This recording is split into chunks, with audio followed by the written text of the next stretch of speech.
On a scale of 1 to 10, what about... Oh, there you are. Hey. All right, on a scale of 1 to 10, how well do you maintain eye contact in your virtual meetings with clients, any virtual presentations you give, and while you're recording and sharing videos? For a lot of advisors I work with, not too well, but that's okay. That's exactly what we are chatting about today.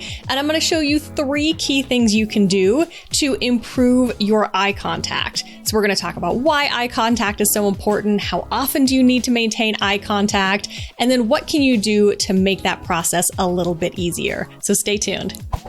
If this is your first time here, welcome. I'm Katie Braden, and I specialize in helping financial advisors and financial planners easily and authentically leverage video throughout your business so that you can boost your confidence, deepen client relationships, and attract more of your ideal clients.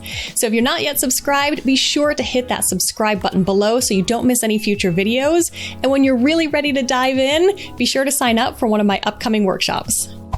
In a profession built on trust, maintaining eye contact is one of the most important things that you can do in building and maintaining your client relationships. And it's just as important in virtual meetings and videos as it is in person. Just think about if you've ever been on the receiving end in a meeting where someone didn't make eye contact with you. Maybe they were heads down taking notes the whole time, or you were there with another person, even in a group meeting, and people made eye contact with everyone but you.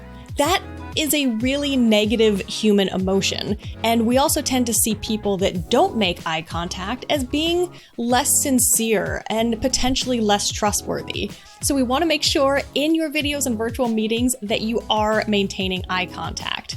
But here's the thing, just like in an in-person meeting, you don't need to stare the person down the whole time, right? Even if you're out to coffee or lunch with someone, you're not going to just look at them directly in the eyes because that gets a little bit awkward, right? So we still want to mimic those in-person reactions that we have. You're going to look down and take notes, you're going to look away and see if somebody's walking by, and that's okay to do in videos and virtual meetings as well.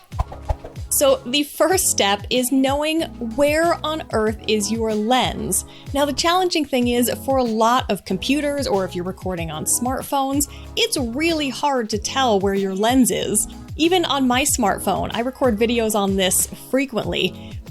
I have no idea where the lens is. Like, it's really hard to see. Thankfully, I've gotten used to knowing where it is, but you might actually have to look, whether it's on your computer, find it on your laptop, put it in different light until you actually see where that tiny little lens is. Now, the second thing you can do to make sure you continue knowing where that is, this might seem silly, but it works, is actually to take a Post-it note. Take a Post-it note, just take a pen, and actually just create a little hole in the Post-it note. So you want a hole big enough that your lens will go through it. So then once you know, again, whether it's on your laptop, your smartphone, then find that lens again and put that Post-it note right over that lens. Now, the other good thing about this is that you can draw arrows, you can remind yourself, point here, look here. You can draw a smiley face so that it's something a little bit more recognizable, right? As humans, we recognize human faces, even happy little smiley ones. And this helps to resist just staring at yourself all the time. So you can stick this on your webcam, on the top of your monitor, on your smartphone. I do love recording on smartphones. Get outside. So that's another trick you can do. You can also pair that with, especially if you're on a laptop or a computer screen, make sure your lens is right above wherever you have your recording. So if you're doing a video recording or you're in a virtual meeting, play with the settings in that virtual meeting. There's often a speaker view, a gallery view. You can usually change the size of the window so that the person you're meeting with, let's say it's just a one-on-one client meeting, that they're up really close to that camera so that you're not doing a big dramatic, looking way down at your computer and then way up again. It makes it a lot easier. So in those instances, especially for virtual meetings, you should generally try to make sure you're looking up, look at that Post-it, look right up there into that camera hole. Might need to be a little bigger than this. Make sure you're looking there while you're talking. because they're going to be looking at you. You're delivering a message. So you want to make sure that they feel that eye contact from you. Now, yes, you are going to need to occasionally look down because there are some differences in virtual meetings, and you do want to see their facial expressions, their body language, how they're reacting to some news or advice that you're providing. So you'll look down, again, like you would naturally in a meeting or lunch meeting. You'll have those moments of looking down, but try, especially when you're talking, to maintain eye contact as much as possible. And then if you're recording a video instead of a virtual meeting, same thing. You want to maintain eye contact. That's closer to honestly like 90-95% of the time, right? Because you're really, like in this video, I'm talking directly to you, but I'm still looking around to grab things, and because I make weird faces sometimes, so that's okay. Be naturally you.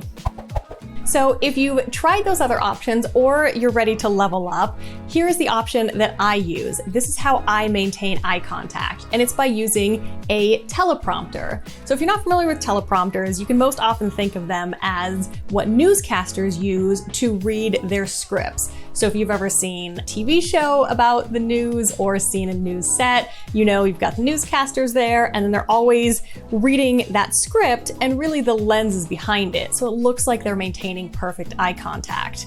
And while I don't have a script, this is how I maintain eye contact, by using a teleprompter in a slightly different way. So you can see that it's mirroring everything on my computer screen. It's going through an old iPhone that is then reflecting into that teleprompter screen. So if we zoom in a little bit, you can see everything is on here, and we'll walk over so that you can get a better feel for what's going on. So again, I've got that cord going from my computer. It's using an app called Duet, D-U-E-T. And then this is the teleprompter that is sitting on the lens of my camera. So teleprompter's there, that is getting mirrored there. So I am actually just looking directly in there, but I'm actually looking at the lens right behind. So they have different size teleprompters. If you want a larger one, they have teleprompters that can actually go on your computer screen. So you can have it covering your webcam if you'd like, but this is another option. And the other thing I really like about it is that I always have this set up like this. This is my setting, and I'm standing as well. So again, it makes it feel very natural, and I don't have to worry about looking away. I'm just constantly maintaining eye contact, keeping that good posture, keeping some energy and hand gestures. So again, this is using a teleprompter. I will link to the teleprompter and the app and everything that you need if you want to try this setup. But regardless of what you do, just keep practicing that eye contact, know how incredibly important it is, and keep making those videos.